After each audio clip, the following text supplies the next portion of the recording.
Yasuke's story is one of the most fascinating tales from Japan's feudal era.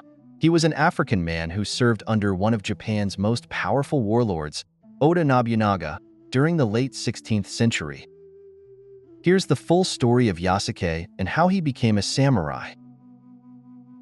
Yasuke's early life remains largely a mystery.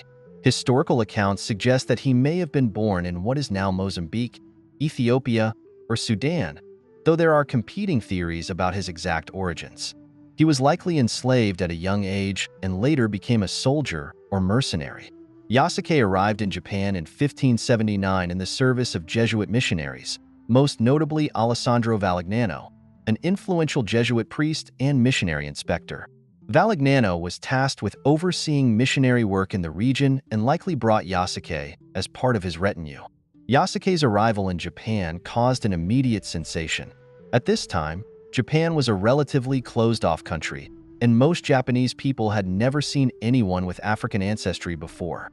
Yasuke's height, reportedly around 6 feet 2 inches, much taller than the average Japanese man of that era, his dark skin, and his strong build made him an object of fascination and awe.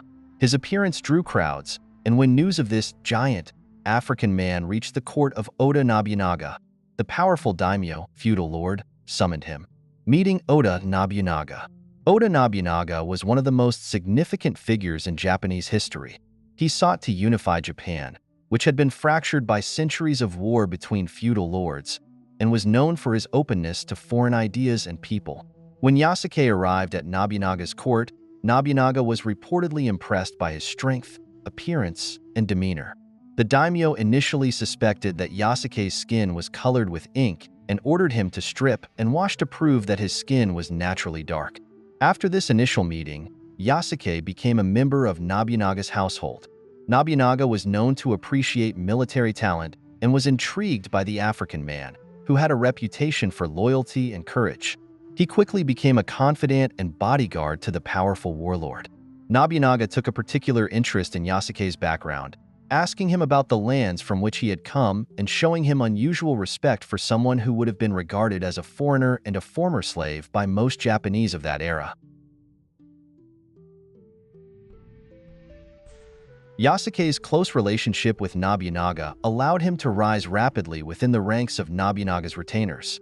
At some point, he was given the status of a samurai, a title and rank that came with significant honor and responsibility. Samurai were members of the Japanese warrior class, known for their strict adherence to the code of Bushido, the way of the warrior, which emphasized loyalty, honor, and martial skill. It was incredibly rare for a foreigner, especially a non-Japanese, to be granted the status of a samurai.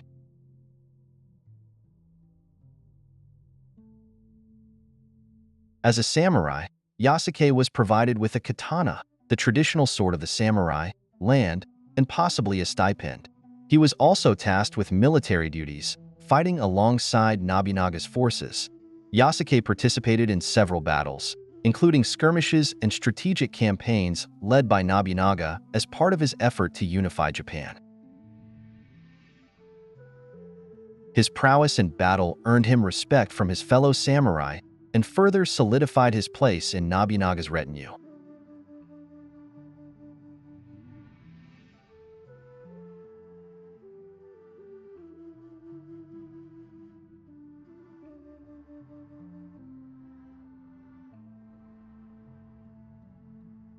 Yasuke's service to Nobunaga came to an abrupt end in 1582 during one of the most dramatic and pivotal events in Japanese history, the incident at Honnoji.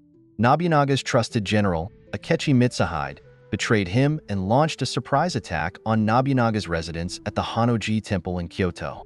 Outnumbered and caught off guard, Nobunaga knew defeat was inevitable and, rather than be captured, committed seppuku, ritual suicide, a practice among samurai to preserve honor in the face of certain death.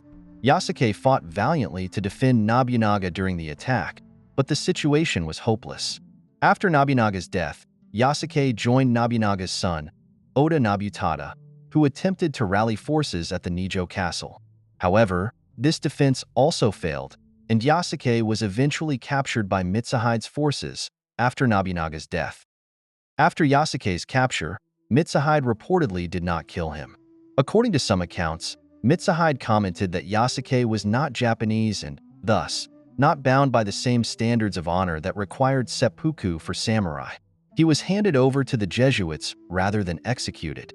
After that, Yasuke's fate becomes unclear. Some sources suggest he may have returned to the Jesuit mission, while others speculate he could have continued to serve as a soldier or guard in Japan.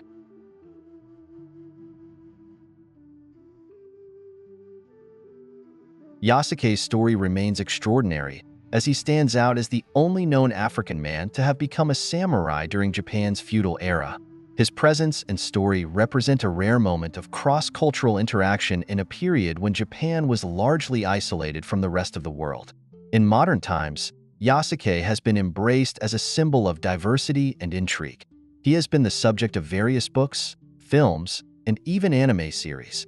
His legacy endures not only as a fascinating historical figure, but also as a symbol of how cultural boundaries were occasionally crossed, even in the most unlikely circumstances.